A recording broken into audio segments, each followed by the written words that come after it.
আর কেউ সরাসরি নারায়ে তাকবীর আল্লাহু আকবার বলে নেয়। স্টাইলটা ছিল ভিন্ন। নতুন বন্দোবস্তের নতুন রাজনীতি করছে পুরানো বন্দোবস্তের আদলে। জুলাই যোদ্ধারা আওয়ামী যোদ্ধার সাথে সাক্ষাৎ মোলাকাত করতে যায় চট্টগ্রামে। আমি বলতে চাচ্ছি उम्र दराज मांग के लाए थे 4 दिन, 2 अर्जों में काट गए 2 इंतजार में। এখন খতম হয়ে গেছে। এক দল ছিল যমুনার অন্তরে অভ্যন্তরে, আর একটা দল ছিল যমুনাকে কিনারে। মনে হয় যেন পৃথিবীর একমাত্র বাক স্বাধীনতা তাদের আছে, আর আমরা এখানে সব নিরীহ জনগণ। কিছু আছে বিদেশে, কিছু আছে দেশে, কিছু আছে করে। এই গালাজের প্রতিযোগিতায় যদি মানে স্পিকার কেউ চ্যাম্পিয়ন হতো, দেশে বিদেশে অনেকেই আছেন। बर्बाद गुलिस्ता के लिए एक ही उल्लू काफी है। तो अभी घर घर बोले जे अगर हर शाख पे उल्लू बैठे हैं तो अंजाम गुलिस्ता क्या हो। जुलाइर চেতনাকে যেন রাজনৈতিক ব্যবসা হিসেবে। বিসমিল্লাহ, আসসালাতু আসসালামু আলা রাসূলিল্লাহ। মাননীয় স্পিকার, আমি বিনম্র শ্রদ্ধা জ্ঞাপন করছি সংক্ষিপ্তভাবে মহান মুক্তিযুদ্ধের সকল শহীদদের প্রতি। 2026-এর ছাত্রগণ অভ্যুত্থানের 2024-এর ছাত্রগণ অভ্যুত্থানের সকল শহীদদের প্রতি, বাংলাদেশের সকল গণতান্ত্রিক আন্দোলনে যারা শহীদ হয়েছেন তাদের সকলের প্রতি শ্রদ্ধা নিবেদন করি। শহীদ রাষ্ট্রপতি জিয়াউর রহমানের প্রতি, যিনি এদেশের মহান স্বাধীনতার মহান ঘোষক। শ্রদ্ধা নিবেদন করি দেশনেত্রী বেগম খালেদা জিয়া, যিনি গণতন্ত্রের মা এবং আপসহীন দেশনেত্রী খেতাব পেয়েছেন। আমি সকল জাতীয় নেতৃবৃন্দের প্রতি শ্রদ্ধা নিবেদন করি, যারা বাংলাদেশের মুক্তিযুদ্ধের প্রাক্কালে এই দেশের স্বাধীনতার জন্য সংগ্রাম করেছেন, ভূমিকা রেখেছেন। আমি আজকে নতুন করে আবিষ্কার করলাম আমাদের মাননীয় সংসদ সদস্য জনাব আব্দুল্লাহ মাহমুদ তাহের, শিশু মুক্তিযোদ্ধা। তাকে আমি স্বাগতম জানাই। আমাদের সম্মানিত, আমি সবাইকে সম্মান প্রদর্শন করতে কসুর করি না মাননীয় স্পিকার। আমাদের মাননীয় বিরোধী দলীয় নেতা নিজেকে শহীদ পরিবারের সন্তান দাবি করেন, সেটা আমার ভালো লাগে। কয়েকজন মুক্তিযোদ্ধাও ওই পারে আছে। আজকে ইতিহাসের একটা ফয়সালা করে দেওয়ার মতো একটা বিষয় আমি মনে রেখেছি, যদি সময় পাই। এটা নিয়ে আর কখনো বিতর্ক হওয়া ঠিক হবে না। মাননীয় স্পিকার, মহামান্য রাষ্ট্রপতির ভাষণের উপর যেহেতু বক্তৃতা রাখছি, ধন্যবাদ প্রস্তাবের উপরে মহামান্য রাষ্ট্রপতিকে ইনস্টিটিউশনের প্রধান হিসেবে ধন্যবাদ এই জন্যই জানাই যে 2024-এর 5ই আগস্ট থেকে 8ই আগস্ট পর্যন্ত এই রাষ্ট্রে সরকারবিহীন অবস্থায় যে রাষ্ট্রের অভিভাবকের ভূমিকা পালন করেছেন, সেই জন্য সেই 5ই আগস্ট থেকে 8ই আগস্ট পর্যন্ত প্রধানমন্ত্রী তৎকালীন ফ্যাসিস্ট শেখ হাসিনা পালিয়ে গেছে, পার্লামেন্ট ডিজলভ হয়েছে, মন্ত্রিপরিষদ নাই, এবং 106 কনস্টিটিউশনের অ্যাডভাইজারি রোলের বিপরীতে প্রেসিডেন্ট অ্যাডভাইস চেয়েছেন সুপ্রিম কোর্টের কাছে, যার অনুবলে ইন্টারিম গভর্নমেন্ট সৃজন হয়েছে। কিন্তু কোনো টাইম লিমিট দেওয়া ছিল না। তারও একটা কারণ ছিল, চিফ জাস্টিস এবং অ্যাপিলেট ডিভিশন পদত্যাগ করেছে। সেই রকম একটা অবস্থায় এই রাষ্ট্রের অভিভাবকের ভূমিকা হিসেবে তাকে দায়িত্ব পালন করতে হয়েছে। সেই জন্য ধন্যবাদ জানাই। ভাষণের জন্য পরে দেব। আমাদের এখানে একজন মাননীয় সংসদ সদস্য আছেন, বিরোধী দলীয় চিফ হুইপ জনাব নাহিদ সহ আরো অনেকেই চিফ অ্যাডভাইজার ডক্টর ইউনূস সাহেবের নেতৃত্বে শপথ গ্রহণ করেছিলেন। রাষ্ট্রপতিকে তখন তারা স্বীকৃতি দিয়েছে। মাননীয় স্পিকার, এখানে যখন বলে যে 2024-এর ইন্টারিম গভর্নমেন্ট, আমি আসলে কিছু কথা বললে হয়তো অনেকে অন্যভাবে নিবে। এই ইন্টারিম গভর্নমেন্টটা ছিল ভিতরে বাইরে দুই দলের সমর্থনে। তো এক দল ছিল যমুনার অন্তরে অভ্যন্তরে, আর একটা দল ছিল যমুনাকে কিনারে। তো মাননীয় স্পিকার,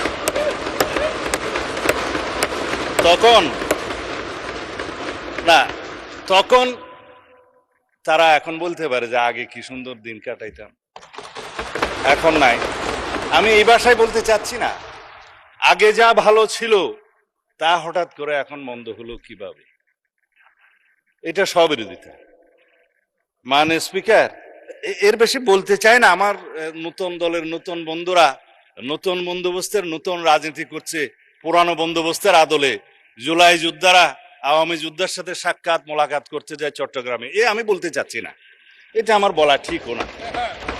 সুতরাং বন্দোবস্ত নতুন হলে রীতিনীতি সুরত আদলও নতুন হতে হবে।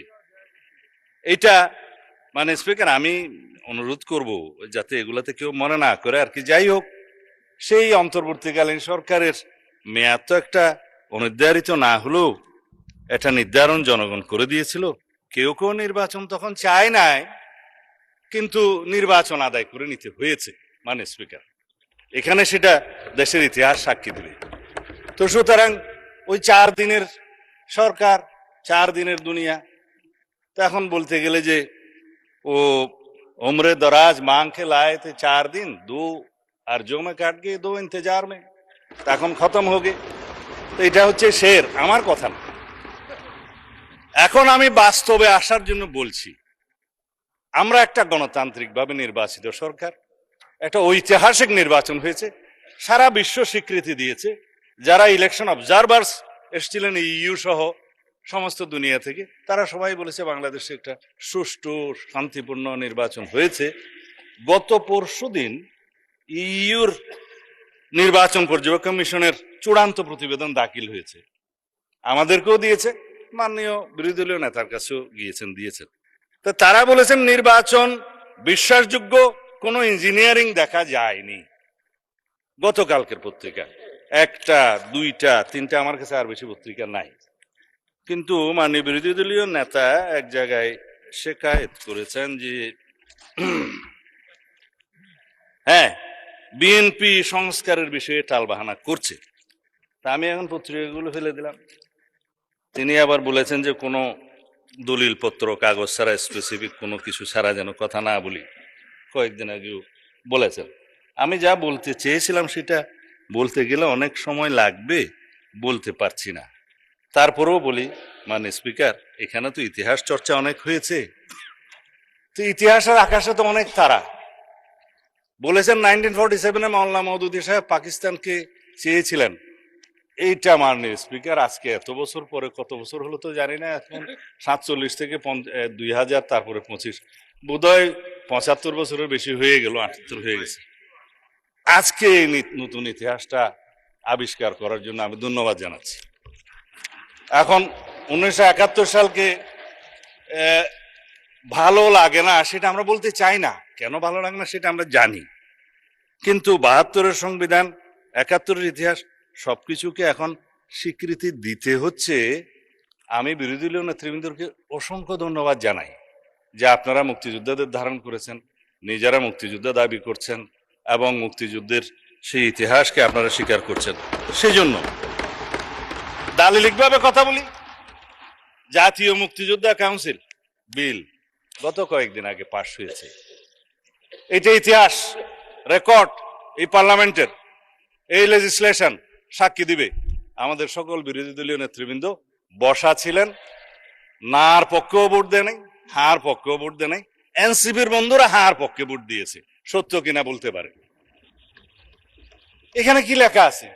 সাব্যস্ত ঐতিহাসিকভাবে, এই আইনগতভাবে, উভয় পক্ষের স্বীকৃতি ভাবে লেখা আছে, বাংলাদেশের মহান স্বাধীনতা অর্জনের লক্ষ্যে পাকিস্তানের বিরুদ্ধে যুদ্ধ লিপ্ত হইয়া হানাদার ও দখলদার পাকিস্তানি বাহিনী এবং তাহাদের এই দেশীয় সহযোগী রাজাকার আল বদর আল শামস, তৎকালীন মুসলিম লীগ, জামাত ইসলামী, নিজামী ইসলাম এবং দালাল ও শান্তি কমিটির বিরুদ্ধে মুক্তিযুদ্ধে সক্রিয় অংশগ্রহণ করিয়াছেন। এই সকল বেসামরিক নাগরিক উক্ত সময়ে যাহাদের বয়স সরকার কর্তৃক নির্ধারিত নিম্ন বয়সের সর্বনিম্ন বয়সের মধ্যে এবং সশস্ত্র বাহিনী, east Pakistan rifle, EPR, police বাহিনী, মুক্তি বাহিনী, প্রবাসী বাংলাদেশ সরকার ও উক্ত সরকার কর্তৃক স্বীকৃত অন্যান্য বাহিনী, নৌ কমান্ডো, কিলো ফোর্স, আনসার সদস্য এবং বাংলাদেশের নিম্ন বর্ণিত নারীগণ, নাগরিকগণ বীর মুক্তিযুদ্ধে অন্তর্ভুক্ত হইবেন। তার মধ্যে বীরঙ্গনা হয়েছে, নার্স, ডাক্তার, চিকিৎসকদেরকেও বলা হয়েছে। এটার নাম হচ্ছে বীর মুক্তিযোদ্ধার ডেফিনিশন। ইতিহাস সাব্যস্ত হয়ে গিয়েছে, সম্মত হয়েছে। এটা নিয়ে যেন আর কখনো বিতর্ক আমরা না করি জাতীয়ভাবে, এই অনুরোধ থাকলো। বিভক্তি আর চাই না, স্বীকৃত দলিল। মুক্তিযুদ্ধের ডেফিনিশনে কি বলা হয়েছে? 1971 খ্রিস্টাব্দে 26 মার্চ থেকে 16 ডিসেম্বর পর্যন্ত একটি স্বাধীন গণতান্ত্রিক রাষ্ট্র হিসেবে বাংলাদেশের জনগণের জন্য সাম্য, মানবিক মর্যাদা ও সামাজিক ন্যায় বিচার প্রতিষ্ঠার আকাঙ্ক্ষায় হানাদার ও দখলদার পাকিস্তানি সশস্ত্র বাহিনী এবং তাহাদের সহযোগী রাজাকার আল-বদর আল-শামস, তৎকালীন মুসলিম লীগ, জামাত ইসলামী, নেজাম ইসলাম এবং দালাল ও শান্তি কমিটির বিরুদ্ধে পরিচালিত যুদ্ধ, যাহার নাম মুক্তিযুদ্ধ, সাব্যস্ত হয়ে গিয়েছে। ফেলে দিলাম মাননীয় স্পিকার, আর কখনো কথা বলার প্রয়োজন নাই। এখন বাংলাদেশের ইতিহাস নিয়ে যদি আমি কথা বলি 1971 থেকে 2026 পর্যন্ত, এগুলো অনেক কথা ঘাটাঘাটনি হবে। অনুরোধ করেছেন আমরা যেন ওইদিকে না যাই। আমি বিস্তারিতভাবে বলবো না, সম্মত হয়েছি। কিছু কথা রেকর্ডে না রাখলেই নয়। সেজন্য মাননীয় স্পিকার, আমি কি এখানে কাউকে জাতীয় বেঈমান বলতে পারি? এটা অসাংবিধানিক হবে। হ্যাঁ, ঠিক আছে। আমি চাইলে আওয়ামী লীগকে জাতীয় বেঈমান বললাম না 1986 সালে, এবং তাদের যে সহযোগী হিসাবে, সহযোদ্ধা বা হামসফর হিসাবে ইলেকশনে যারা গিয়েছিল, তাদেরকে আমি কিছু বলতে চাই। এটাও আমার বলা ঠিক হবে। এখন আসি মাননীয় স্পিকার, এই সংসদে কথা বলবো বলে ইমোশনাল একটু বক্তৃতা দেই। কতকাল অপেক্ষা করেছি। আমার ক্ষেত্রে সেটা 19 বছর, আপনার ক্ষেত্রে কত বছর জানেন? 19 বছরই হবে। মাঝখানে এই সময়গুলোর মধ্যে কত পানি গড়িয়ে গেছে মাননীয় স্পিকার, কত সংগ্রাম, কত ত্যাগ, কত রক্তদান, গুম, খুন। আমি নিজে গুম হয়ে নির্বাসনে থেকেছি 9.5 বছরের মতো, বিদেশে গিয়ে জেল খেটেছি। আজকে এগুলো নিয়ে আন্ডারমাইনিং করে যারা করে, তারা কেউ কেউ বিদেশে বসে করে, কেউ দেশীয় দোসররা করে কি কারণে? আমাদের ডেমোক্রেটিক স্ট্রাগলটাকে যারা আন্ডারমাইনিং করার চেষ্টা করে, তারা বাংলাদেশের এই ছাত্র গণ অভ্যুত্থানের ইতিহাসকেও হয়তো একদিন কলঙ্কিত করবে। এককভাবে কেউ কোনো সংগ্রামে জয়ী হয় নাই। 2024 ছাত্র গণ অভ্যুত্থানের ভিত্তি সোপান একদিনে নির্মিত হয় নাই। আমরা জানি এই গণতান্ত্রিক সংগ্রামে আমরা বলা হয় যে মুক্তির মন্দিরে সোপান তোলে কত প্রাণ হলো বলিদান, লেখা আছে অশ্রু জলে। তারপরে কি আছে মাননীয় স্পিকার? যারা স্বর্গগত তারা আজও জানে যে স্বর্গ থেকে প্রিয় মাতৃভূমি। এগুলো সব কবিতা, গান। আমি হয়তো ঠিকভাবে বলতে পারছি না, বাট ইমোশনালি এই কথাগুলো বলতে হচ্ছে এই কারণে, যারা গুম হয়ে আজও ঘরে ফিরেনি, তাদের জন্য অপেক্ষা করছে ইলিয়াসের সন্তানেরা। তার সঙ্গিনী এখনো বাতায়ন খুলে বসে থাকে তার স্বামী কোনোদিন আসবে বলে। আমরা তাদের কাছে কি জবাব দেব? আমার স্ত্রী সন্তানরা যেমন একটা আমার অনিশ্চিত জীবনের সময় অপেক্ষা করেছে, আমি বুঝি সেই ব্যথা। আর কেউ বুঝুক বা না বুঝুক, কবরের মতো একটা জায়গায় 5 ফিট বা 10 ফিটের জায়গায় ছিলাম। আমাদের এখানে আরো অনেক সহপাঠী আছে, সহকর্মী আছে, ব্যারিস্টার আরমান আছে, আর অনেকে আছে যারা সেই গুমের শিকার হয়েছে, যারা ফাঁসির কাস্টে ছিল। তাদেরকে কি জবাব দেব? আসুন আমরা এমন একটা বাংলাদেশ বিনির্মাণ করি যার প্রত্যাশা আমাদের শহীদরা করেছেন, যার আকাঙ্ক্ষা আমরা করেছি, যার আকাঙ্ক্ষার 71-এর শহীদরা করেছেন। এখন 2024-এর বিষয়ে আমার তরুণ বন্ধু সংসদ মাননীয় চিফ হুইপ বিরোধী দলের বলেছেন, আমি কিছু পয়েন্ট নোট করেছিলাম। আমার সৌভাগ্য হয়েছিল তার বক্তৃতা শোনার। আমি অ্যাপ্রিসিয়েট করি, আমরা এমন পার্লামেন্টারিয়ানদেরকে চাই যারা ভবিষ্যতে এই পার্লামেন্টকে লিড করবে, গ্রোমিং হবে। তবে কিছু কথা বলতেই হয়, কারণ মাননীয় স্পিকার, এখানে শিকোয়া আর শেকায়েতের ছড়াছড়ি হয়েছে। আমি শুধু জবাবে শিকোয়া করতে চাই, তার মধ্যে যদি কিছু বলা হয়ে যায় তাতে আমাকে ক্ষমা করবেন। তিনি বলেছেন বিএনপি জুলাই সনদ থেকে সরে গিয়েছে। মানে স্পিকার, বিএনপি জুলাই সনদ থেকে সরে যায় নাই, বিএনপি জুলাই সনদকে আঁকড়ে ধরেছে। দেখেন কত বড় বই, এইখানে যারা দস্তখত করেছে, এটা হাতে লেখা অরিজিনাল বুক। এর মধ্যে 30টা পার্টির মধ্যে 4টা পার্টি সই করে নাই, 26টা পার্টি সই করেছে। আমার ছোট বন্ধু এই নাহিদ সাহেবরা সই করেছেন 16/2/2026 সালে। এটা ফটোকপি ওখানকার। লেখা আছে নোট অফ ডিসেন্ট ব্যতি রেখে গণভোটের গণরায়ের সিদ্ধান্তের পূর্ণাঙ্গ বাস্তবায়ন সাপেক্ষে। কেন এই নোট অফ ডিসেন্টের মধ্যে? মানে স্পিকার, এনসিপি জুলাই সনদের দফা 16(4), দফা 22(গ), 2 জায়গাতে নোট অফ ডিসেন্ট তারা দিয়েছে। এখন যারা নোট অফ ডিসেন্ট দিয়েছে তারা তো স্বীকৃতি দিলই যে নোট অফ ডিসেন্ট দেয়া যায়, আবার সই যখন করছে তখন বলল যে নোট অফ ডিসেন্ট ব্যক্তি রেখে গণভোট। সরে কারা গেল মানে স্পিকার? দালালিকভাবে বললাম, আপনারা সরে গিয়েছেন, আমরা সরে যাইনি। এখন গণরায়, গণভোট, জুলাই আদেশ, জুলাই জাতীয় সনদ, এগুলোর বিষয়ে আমি অনেকবার ভাষণ দিয়েছি, এখানে, ঘরে, বাইরে, সংসদের বাইরে। হয়তো আমার দুর্ভাগ্য বোঝাতে পারিনি, কিন্তু জুলাই আদেশ এবং জুলাই সনদ, এই বিভ্রান্তি চিরতরে মিটে যাক। যে আদেশটা হয়েছে সেই আদেশটা হচ্ছে, এটা যদি আমাদের অনেক বন্ধুরা এখানে মাহমুদুল ইসলামের কনস্টিটিউশনাল লটা নিয়ে আসেন, ব্যারিস্টার সাহেবরা, খুলে দেখবেন 490 নম্বর পৃষ্ঠায় লেজিসলেচার সেকশনে কাকে বলা হয়েছে কালারেবল লেজিসলেশন এবং ফরওয়ার্ড অন দি কনস্টিটিউশন। কিভাবে পার্লামেন্টের যেটা ইখতিয়ার নাই, ডাইরেক্টলি অর ইনডাইরেক্টলি, পার্লামেন্ট যদি সেরকম কোন লেজিসলেশন করে সেটা হবে colourable legislation and forward on the constitution. অনেক ব্যারিস্টাররা আছে, দেখতে পারেন কোন 3rd এডিশনে বোধহয় 490 পেজ কনস্টিটিউশনাল ল, মাহমুদুল ইসলাম, খুলে দেখুন তারা কিভাবে ইন্টারপ্রেট করেছে। এটাকে বাইবেল বলা হয় কনস্টিটিউশনের, সুপ্রিম কোর্ট মানে। আমি অবশ্য বাইবেল শব্দটা এখানে বলতে চাচ্ছি না। যাই হোক, সেটা কি রাষ্ট্রপতি পারে? লেজিসলেচার যখন বৈঠকে থাকবে না তখন রাষ্ট্রপতি অর্ডিন্যান্স জারি করতে পারে বটে, কিন্তু কোন অর্ডিন্যান্স দিয়ে সংবিধানের কোন কানুন, ধারা, উপধারা কোনো কিছুই বাতিল অথবা সংশোধন করতে পারেন না। Article 93 constitution. আমি কনস্টিটিউশন করলে আমার উপরে খুব বেশি খেপা হয় সোশ্যাল মিডিয়াতে আজকাল, যা বলে মানে স্পিকার, এটা দেখাও যায় না, শোনাও যায় না।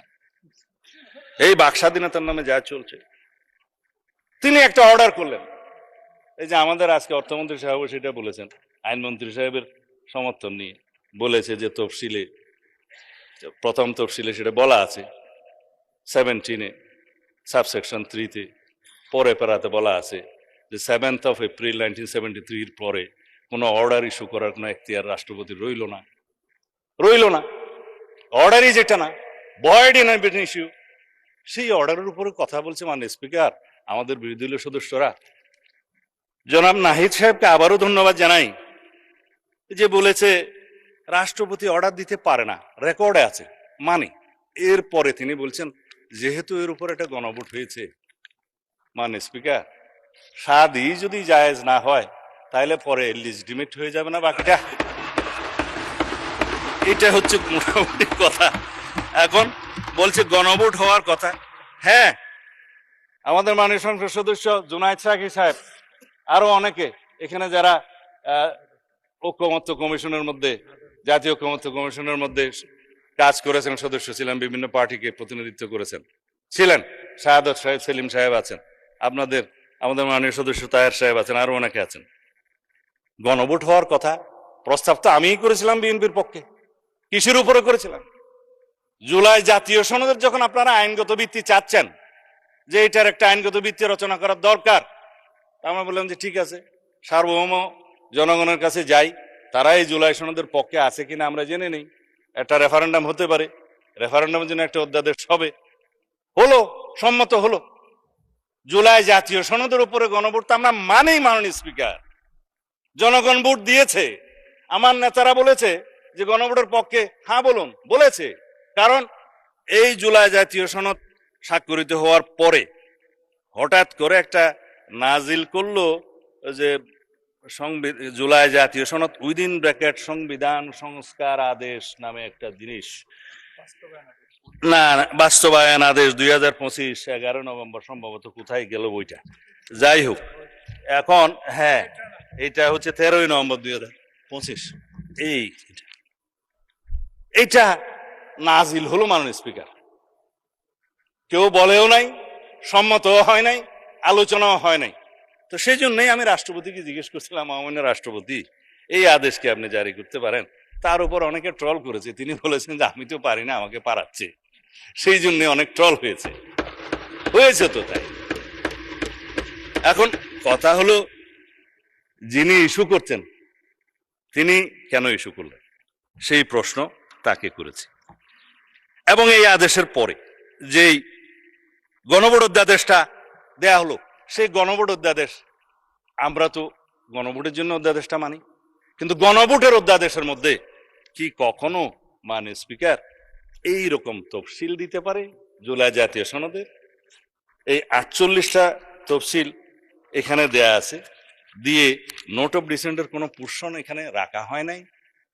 It is also a fraudulent ordinance, যে 30টা প্রভিশন আউট অফ 48। এখানে বলা হচ্ছে মাননীয় স্পিকার 4টা প্রশ্ন দেয়া হলো, সেই প্রশ্নগুলো 3 নম্বর সেকশনে আছে।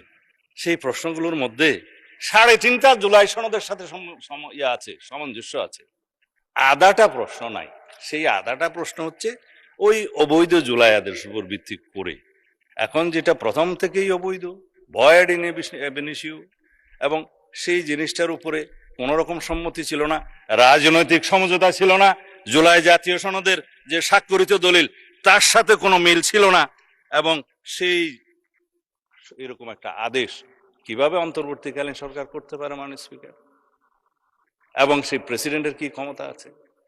আমরা তো জুলাই জাতীয় সনদ বাস্তবায়নের জন্য যে নোট অফ ডিসেন্টের অংশ দিয়েছে, সেই মতে আমাদের নির্বাচনী ইশতেহার আমরা উল্লেখ করেছি প্রত্যেকটা দফা, আমার সাথে নির্বাচনী ইশতেহার আছে, এবং প্রত্যেকটা দফা যেখানে নোট অফ ডিসেন্ট আছে নির্বাচনী ইশতেহার উল্লেখ করতে যে আমাদের 3 পাতা বৃদ্ধি পেয়েছে সেটার বহর। তারপরে জনগণের কাছে আমরা গিয়েছি, সেই ম্যানিফেস্টোর উপর আমাদেরকে 51% ভোট দিয়েছে। সংখ্যার দিক থেকে 213টা না 14 জন আমরা এখানে সংসদ সদস্য আছি মাননীয় স্পিকার। এখন সেটা কথা বলছে একটু আগে মাননীয় সদস্য জনাব তাহের সাহেব, যে 2/3 মেজরিটির পরিণতি আমরা জানি।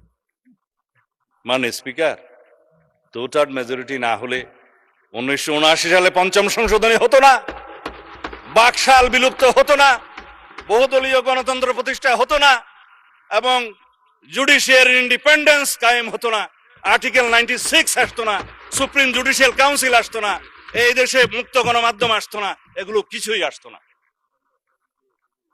এবং 2/3 মেজরিটি না হলে শেষ পর্যন্ত আমরা আজকে এইখানে যে এসছি জনগণের জন্য প্রত্যাশা পূরণ করার জন্য, আমরা হয়তো সেই সংবিধান সংশোধনী করতে পারতাম না। আমরা অ্যাপ্রোচ করেছি প্রথম দিকের ভাষণে on behalf of the leader of the house, that আসুন আমরা একটা সংবিধান সংশোধনী বিশেষ কমিটি করি, রুলস অফ প্রসিডিউরের 266 অনুসারে।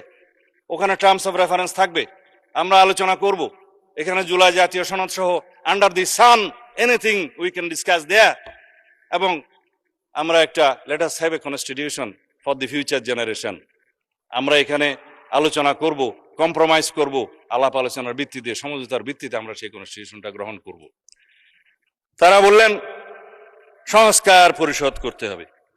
আপনারা যদি সংশোধনীকে সংস্কার মনে করে মনে মনে খুশি হতে পারেন, অসুবিধা কি? আসুন ওখানে আলোচনা করি। আপনারা গতকালকে আইনমন্ত্রী সাহেব প্রস্তাব করেছেন যে আমরা সংবিধান সংশোধনী কমিটি করতে চাই, আমরা 12 জনের নাম ঠিক করেছি, আপনারা দয়া করে 5 জনের নাম দেন। আপনারা বললেন যে আমরা এখনো সিদ্ধান্ত নেই, পরে জানাবো। তো জাতি শুনলো যে আমরা চাচ্ছি, আপনারা চাচ্ছেন। যাই হোক, এখনো সময় আছে, চাইতে পারেন। বলা হচ্ছে সংবিধান সংস্কার পরিষদ কেন করা হচ্ছে না? মাননীয় স্পিকার, অনেক কাগজ আমি দালিলিকভাবে দেখাতে পারি, দেখানো ঠিক হবে কিনা জানি না। এই হচ্ছে একটা ইন্টেনশনাল অর্ডার 19/1/2026 আইন উপদেষ্টা সাহেব সই করছে আইন মন্ত্রণালয়ে, যে ব্লু কালারের এই সংবিধান সংস্কার পরিষদের শপথ ফরমের নমুনা হবে। কি এখতিয়ার আছে? সংবিধানের তফসিলে আর্টিকেল অনুসারে 148 মনে হয় যে তফসিলগুলো 3য় তফসিলে আছে, ফর্মগুলো। হ্যাঁ, আমি বললাম, বললে রিপিট করেন না, 148 ঠিকই আছে। এখন অন্তত জনগণ বিশ্বাস করে। এই যে ব্লু পেপারে আইন উপদেষ্টা সাহেব সই করে দিলেন যে ব্লু পেপারে এই সংবিধান সংস্কার পরিষদের শপথ ফর্ম হবে। কোথায় পেয়েছে? পদে পদে তারা সংবিধান ভায়োলেশন করেছে। এর উপর ভিত্তি করে ফাইল ইনিশিয়েট হয়েছে আরো আগে। তখন তো মাননীয় স্পিকার গণভোট হয় নাই। 19 জানুয়ারিতে 2026 কি গণভোট হয়েছে? যে গণভোটের বলে যে সব জায়েজ করতে চাচ্ছি, কিন্তু বিফোর দ্যাট ডকুমেন্টারি কথা বলছি। তারপরে এই সংসদ সচিবালয় থেকে 16/2 তারিখে নির্বাচন কমিশনে চিঠি দেয়া হলো যে আপনারা তৈরি থাকেন, মাননীয় প্রধান নির্বাচন কমিশনার 2টা করে শপথ আপনাকে পড়াইতে হবে। কোথায় পেল মাননীয় স্পিকার? এই ক্ষেত্রে নির্বাচন কমিশনের একটাই ফল্ট, তারা এই চিঠির বলে এসে রেডি হয়ে গেছে যে আমরা 2টা শপথ নেব। আমরা বললাম যে না, আমরা এখনো এই কনস্টিটিউশনের ভিতরে আছি, যদি সংশোধন হয়ে সংস্কার পরিষদ গঠন হয় তখনকার বিষয় তখন দেখা যাবে, আমরা আপাতত এমপি হিসেবে শপথ নেই। আমার বিরোধী দলের বন্ধুরা 2টা শপথ নিছে, তাইলে প্রথম শপথের কি হবে? এমপি হিসেবে শপথেরটা সেটা কানুন বলবে, সুপ্রিম কোর্টে যে রিট দাখিল করা হয়েছে সেইখানকার অবজারভেশন কি আছে সেটা তখন তারা বলবে। তা আমি এখন ওই যে জবাব শিকুয়া করতে করতে তো আমার আসল আলোচনায় যেতেই পারি না মাননীয় স্পিকার। তা এখন আপনাকে আমি সময় দেওয়ার জন্য অনুরোধ করতে পারবো না, সুতরাং আমি আসি যে সংবিধান সংশোধনের ক্ষেত্রে যে কমিটির প্রস্তাব আমরা করলাম সেখানে যে আপনারা এখনো সম্মতি দিলেন না, তাহলে কি আমরা পঞ্চদশ সংশোধনী নিয়ে এই সংসদে চলবো, এই দেশ চালাবো? পঞ্চদশ সংশোধনী যেখানে 55টা দফা আছে, সেই দফার মাত্র 6টা দফা মাননীয় হাইকোর্ট ডিলিট করে দিয়েছেন বা নন কনস্টিটিউশনাল ঘোষণা করেছেন, নন অ্যাস করে দিয়েছেন।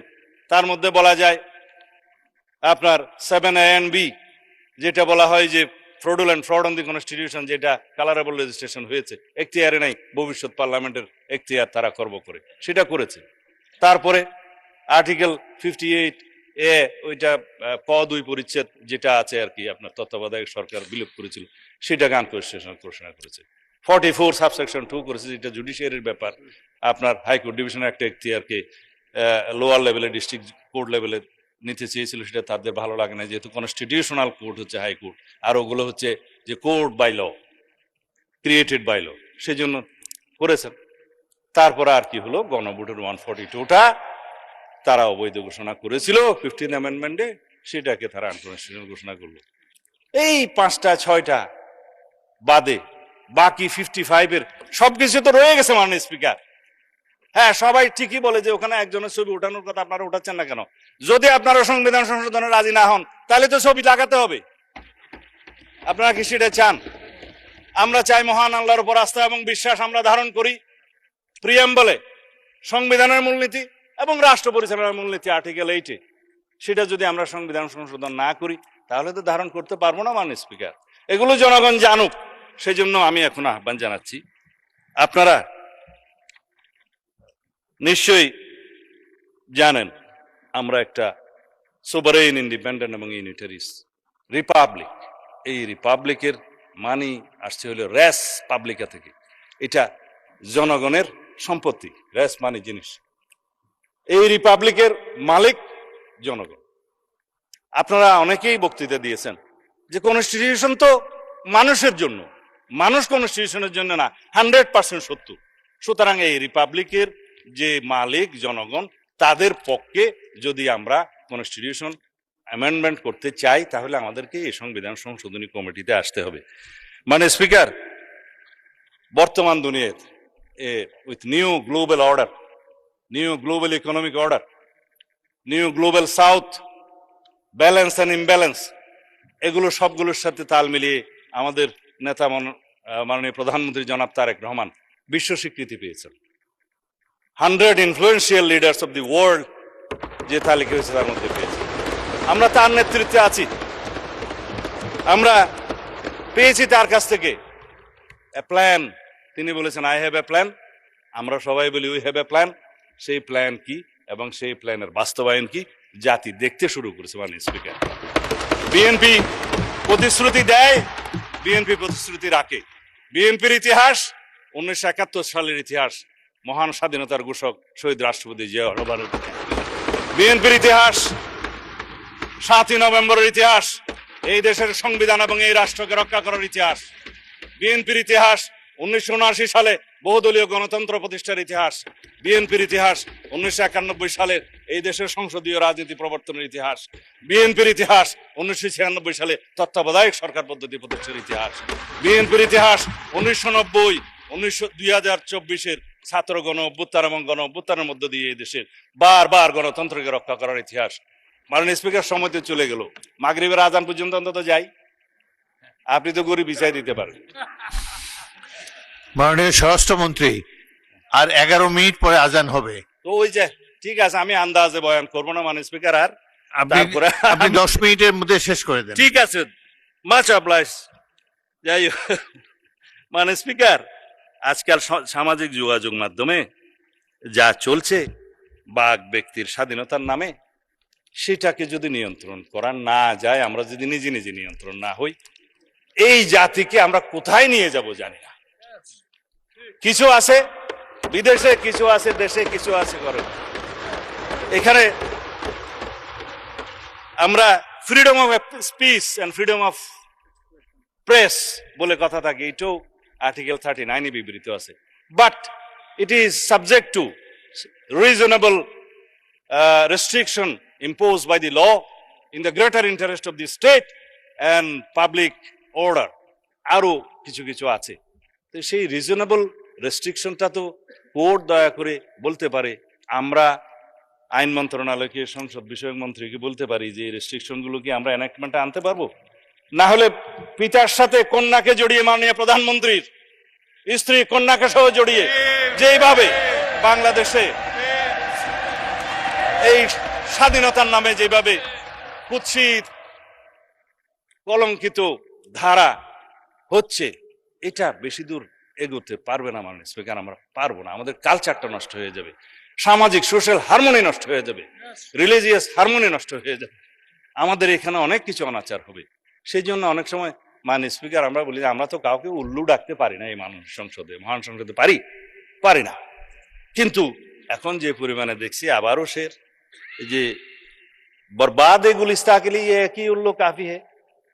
तो अभी घर घर बोले जे अगर हर शाख पे उल्लू बैठे हैं तो अंजाम गुलिस्ता क्या होगा। এখন যেভাবে ঘরে ঘরে আমরা এগুলাকে দেখছি দেশে বিদেশে, আমি নাম নেব না, অনেক ইউটিউবার এটা সেটা আছে মাননীয় স্পিকার, মনে হয় যেন পৃথিবীর একমাত্র বাক স্বাধীনতা তাদের আছে আর আমরা এখানে সব নিরহ জনগণ। কাউন্টার করলে বলে যাবে যে এটা বলেছে, আরো গালিগালাজ শুরু হবে। গালিগালাজের প্রতিযোগিতায় যদি মানে স্পিকার কেউ চ্যাম্পিয়ন হতো, দেশে বিদেশে অনেকেই আছে, নাম বলবো না। যাই হোক, এখন আমি অনুরোধ করবো আমার নবীন বন্ধুদের, ৭১-এর চেতনা বিক্রি করতে করতে একটা দল নিঃশেষ হয়ে গিয়েছে, পালিয়ে যেতে বাধ্য হয়েছে। আমরা সবাই জুলাইয়ের চেতনাকে যেন রাজনৈতিক ব্যবসা হিসেবে, জুলাই আমাদের সবার, জুলাই আমাদের চেতনা, কিন্তু আমরা নেব স্পিরিটটা। জুলাই কি চেয়েছিল, আমাদের শহীদরা কি চেয়েছিল, আমাদের ছাত্র গণ অভ্যুত্থানের মূল স্পিরিট কি ছিল, এটাকেই আমরা ধারণ করি। কিন্তু কৃতিত্বকে যেন আমরা ধারণ না করি, আমরা কেউ কৃতিত্ব নেব না। এই দেশের সকল জনগণ যারা ফেসিবাদ বিরোধী গণতান্ত্রিক আন্দোলনে অংশগ্রহণ করেছে দীর্ঘ ধারাবাহিক প্রক্রিয়ায়, সেই 2009 থেকে 2024 পর্যন্ত এই রক্তের সমান মাটি দিয়ে যারা এসেছে, সবাই এর কৃতিত্বের দাবিদার, আমরা কেউ। আমরা হয়তো কেউ কখনো সেই ধারাবাহিকতায় গুম হয়েছি, ফাঁসির কাস্টে গিয়েছি, কেউ কেউ আজও পর্যন্ত ফিরে আসেনি, সবাই আমরা ভাগিদার। সুতরাং আমি বলবো, আমরা এই যে ইলেকশন ইঞ্জিনিয়ারিং এর কথা বললাম, এই জাতীয় বক্তব্য যেন আমরা না দিই, যেটা ইন্টারন্যাশনালি অ্যাকসেপ্টেড, সেই হিসাবে যেন আমরা যাই। আমি একটা বিষয় ভুলে যাচ্ছি, আমরা এই শোকের দিনে নিজেরা বোধহয় আওয়ামী লীগের সময় নির্যাতনের, নিপীড়নের, লুটপাটের কাহিনী সবাই ভুলে যাচ্ছি মাননীয় স্পিকার।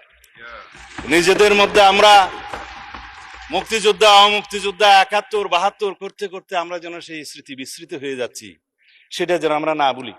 ক্ষুদ্র একখান কাগজ নিয়ে এসেছি মাননীয় speaker, state of the state economy, white paper on state of the Bangladesh economy since 2009 to 2023. It is made by and headed by Debapriya Bhattacharya, আপনারা জানেন, রিনাউন্ড ইকোনমিস্ট। একটা শ্বেতপত্র সেল করেছিলেন ইন্টারিম গভর্নমেন্টের সময়। কি বলেছে তারা আওয়ামী লীগের সময়ের এই কাহিনী, শুধু আর্থিক লুটপাটের কথা বলছে। Between 2009 and 2023 illicit financial outflows average $16 billion annually, more than double the combined value of the foreign aid and FDI inflows. এখন বলছে সেগুলো দিয়ে আমরা এই যে having tax exemptions could double the education, আমাদের এডুকেশন ফান্ডকে দ্বিগুণ করা যেত, এন্ড ট্রিপল হেলথ এডুকেশন, 3 গুণ করা যেত স্বাস্থ্য বাজেটের। তারপরে বলছে পাবলিক ইনভেস্টমেন্টের ক্ষেত্রে 70% পর্যন্ত এভারেজ কস্ট বাড়ানো হয়েছে, ওভার 5 ইয়ার্স টাইম বাড়ানো হয়েছে। এখানে 2,80,000 কোটি টাকা বাংলাদেশের অপচয় হয়েছে মাননীয় স্পিকার। আপনাদের ডিস্টর্টেড করেছে সাপ্লাই চেইন, এবং পলিটিক্যাল ইনফ্লুয়েন্সে, পলিটিক্যাল কনসিডারেশনে যে সমস্ত লোন দেয়া হয়েছে তার পরিমাণ এত বেশি, বলছে যে 14টা ঢাকা মেট্রো সিস্টেম করা যেত, 24টা পদ্মা ব্রিজ বানানো যেত তা দিয়ে আওয়ামী লীগের ইতিহাসের সময়। লেবার মাইগ্রেশনের মধ্যে দিয়ে over the last ডিকেডস BDT Bangladesh টাকায় 13 লক্ষ কোটি টাকারও বেশি, 1.34 ট্রিলিয়ন, এটা শুধু ফানেলড হয়েছে, সাইফন্ড হয়েছে ফন্ডের মাধ্যমে বিদেশে আওয়ামী লীগের সময়। আর সোশ্যাল সেফটি নেটওয়ার্কের সময় বলেছে বিষয়ে যে ভালনারেবল পিপলের ক্ষেত্রে as per 2022 73% of the social safety net beneficiaries were classified as non-poor. তার মানে আওয়ামী লীগের বিবেচনায় যারা যারা দরিদ্র তাদেরকে সোশ্যাল সেফটি নেটওয়ার্কের মধ্যে নিয়ে আসছে, অর্থাৎ ধনীরা এই সমস্ত সেফটি নেটওয়ার্কের মধ্যে ছিল। এই হয়েছে একটা টোটাল করাপশনের চিত্র। মাননীয় স্পিকার, এর বেশি বলবো না, শুধু এখানে একটা মুদ্রা লাইন যে 2009 থেকে 2024 এই সময় পর্যন্ত আওয়ামী রেজিমে 30 লক্ষ কোটি টাকা প্রায় বিদেশে পাচার হয়েছে। সেই রিপোর্ট বলা হয় 29,25,000, এটা অ্যাপ্রক্সিমেটলি 30 লক্ষ কোটি টাকা বাংলাদেশ থেকে পাচার হয়েছে মাননীয় স্পিকার। এই হলো আওয়ামী চিত্র। আর আমরা এখানে বাহাস করতেছি কে মুক্তিযোদ্ধা কে মুক্তিযোদ্ধা না। আমরা আসুন সবাই সম্মিলিতভাবে বিদেশে পাচারকৃত এই সমস্ত অর্থ ফেরত আনার ব্যবস্থা করি। আজকে শুনে আরো খুশি হয়েছে মাননীয় স্পিকার যে বলে যে আমরা তো বিরোধী দল না। হ্যাঁ, আপনারা বিরোধী দল, আপনারা সরকারি দলে আসার জন্য কসরত করবেন, এটাই হচ্ছে নিয়ম, এটাই পার্লামেন্টের রীতি। তবে আমি জেনে আরো খুশি হয়েছি যে আপনারা শ্যাডো মিনিস্ট্রি করেছেন, ছায়া মন্ত্রিসভা করলে মাননীয় স্পিকার 2টা লাভ। একটা হলো যে দায়িত্ববোধ বাড়ে, আরেকটা হলো যে উজিরে খামকা অথবা মন্ত্রী ভাবের একটা সুখ পাওয়া যায়। তো আমি অভিনন্দন জানাই যে আসুন আমরা শ্যাডো মিনিস্ট্রি হিসেবে আপনারা ডিক্লেয়ার করুন, কাউন্টার পার্ট হিসেবে আমার বিপরীতে মনে হয় আমার সোজাসুজি আছে হোম মিনিস্টার সাহেব শ্যাডো। আমরা পরস্পর তথ্য বিনিময় করব, আমরা যোগাযোগ রাখবো, কথা বলবো। তবে না, আমি আপনাকে হোম মিনিস্টার খেতাব দেশে সুখী হওয়া দরকার। তো যাই, মাননীয় স্পিকার ব্যাংকের বিষয়ে কথা বলে যে না আমাদের কোনো ব্যাংক ট্যাঙ্ক নাই, কিন্তু আবার যখন কথা বলছে তার মধ্যে আবার কৃতিত্ব অন করছে যে কিছু সংখ্যক লোক করেছে, সেটা কৃতিত্ব নিয়েছে। মাননীয় স্পিকার, ব্যাংক টাকা তো ভালো, অস্বীকার করার দরকার কি। তবে শুধুমাত্র দুষ্ট লোকেরা বলে যে কত পার্সেন্ট শেয়ার কার আছে এটা একটু খোলাসা করা দরকার। তাহলে পরে এই যে ব্যাংক দখল হয়েছে মাননীয় স্পিকার ইন্টারিম গভর্নমেন্টের সময়, ব্যাংক দখল হয়েছে আওয়ামী লীগের সময়, দখল হয়েছে, স্টাইলটা একটু ভিন্ন ছিল মাননীয় স্পিকার। কেউ সরকারি ইন্টেলিজেন্স ব্যবহার করে হোটেলে ডেকে নিয়ে এসে করেছে, আর কেউ সরাসরি নারায়ে তাকবীর আল্লাহু আকবার বলে নেমেছে। স্টাইলটাই ছিল ভিন্ন, দখল হয়েছে মাননীয় স্পিকার। এখন আমি চাই না মাননীয় মন্ত্রী শেষ করেন। আমার সময় কমে যাচ্ছে। যাই হোক মাননীয় স্পিকার, এই সংস্কার না নিয়ে কথা বললে মানুষ আবার আমাকে গালি দিবে। ইন্টারিম গভর্নমেন্টের সময় 3টা শব্দ খুব বেশি বাজার পেয়েছে, একটা হচ্ছে সংস্কার, আর একটা হচ্ছে বিচার, আর একটা হচ্ছে নির্বাচন। তবে নির্বাচনটা বলেছে যে সংস্কার এবং বিচার সমাপ্ত হওয়ার পরে যদি কোনো সময় হলেও হতে পারে, এইভাবে ছিল নির্বাচনের বিষয়টা। তো সংস্কারের জন্য শ্বেত শুভ্র কেশের আমার কিছু বড় ভাই বুদ্ধিজীবী বিদেশ থেকে অবসরণ হয়েছিল, নাম যেহেতু এখানে উপস্থিত নেই নিতে পারবো না মাননীয় স্পিকার। তারা মাথায় টুপি ভর্তি করে অলৌকিক কিছু সংস্কার নিয়ে দেশে অবতরণ করলে পরে আমরা সংস্কার কমিশনে আলাপ আলোচনা করতে করতে করতে করতে এই জুলাই জাতীয় সনদটা এই পর্যন্ত প্রণয়ন হইতে হয়েছে। এখানে একটা বিষয় উঠে এসছে, মনে হয় মাননীয় সদস্য তাহের সাহেবের বক্তৃতার মধ্যে, যে নোট অফ ডিসেন্ট দেওয়ার কথা তো ছিল না সম্মতভাবে। এখানে জুনায়েদ সাহেব বক্তৃতা দিয়েছিলেন, যখন 70 অনুচ্ছেদের বিষয়টা প্রথম ডিসাইডেড হয় ঐকমত্য কমিশনের, জাতীয় ঐকমত্য কমিশনের প্রথম দিকের সবাই, তখন সবাই নোট অফ ডিসেন্ট সহ এইভাবে ঐকমত্য হলেন যে দুইটা বিষয়ে সবাই একমত। তবে বিএনপি সহ কয়টা দল আরো মনে করে সংবিধান সংশোধনী এবং জাতীয় নিরাপত্তার বিষয়টি এই 70 অনুচ্ছেদের ভিতরে থাকতে হবে।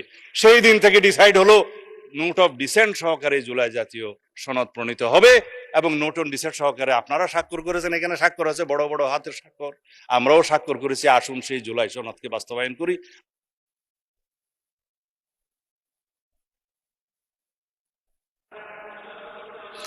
আপনি কি আজানের অপেক্ষায় আছেন? আচ্ছা চালান, আজান পর্যন্ত বলেন। হ্যাঁ ঠিক আছে, মানে খাঁটি প্র্যাকটিসিং মুসলিম তো আজান দিলে নিজে নিজেই বন্ধ হয়ে যাবো। যাই হোক, মাননীয় স্পিকার, আমি আসলে বলতে চেয়েছিলাম সংস্কার হচ্ছে একটা চলমান প্রক্রিয়া। এই সংস্কার শহীদ রাষ্ট্রপতি জিয়াউর রহমানের সময় শুরু হয়েছিল, দেশনেত্রী বেগম খালেদা জিয়া এটা টেনে নিয়ে গেছেন, এবং জনাব তারেক রহমান এই সংস্কারের প্রস্তাব দিয়েছেন, 71 দফা প্রণয়ন করেছেন। আমরা নির্বাচনী ইশতেহারে সেটা ধারণ করেছি।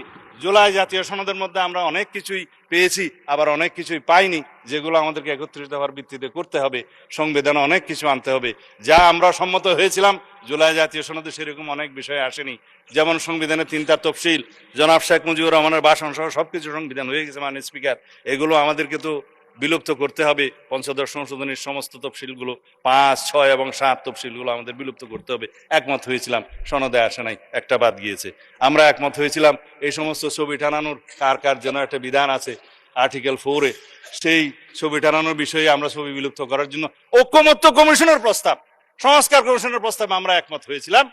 কিন্তু সনদ যখন স্বাক্ষর করলাম তখন ওইটা নাই, বললো যে 2-1টা বামপন্থী দল নারাজ হয়ে গেছে, এটা থাক। তাই বললাম এখানে যদি আপনারা খুশি করার জন্য সনদ স্বাক্ষর করেন তো করতে পারেন, কিন্তু মাননীয় স্পিকার আমাদের একটা তাগাদা ছিল যে এরা সংস্কারের বাহানায় যদি নির্বাচনটা না হতে দেয়, সেজন্য আমরা সবকিছুতে আপোষ করে জুলাই জাতীয় সনদেও স্বাক্ষর করেছি। আমরা একত্রিত হয়েছি, সমঝোতা হয়েছে, এবং নির্বাচনের স্বার্থে আমরা অনেক কথা বলি নাই।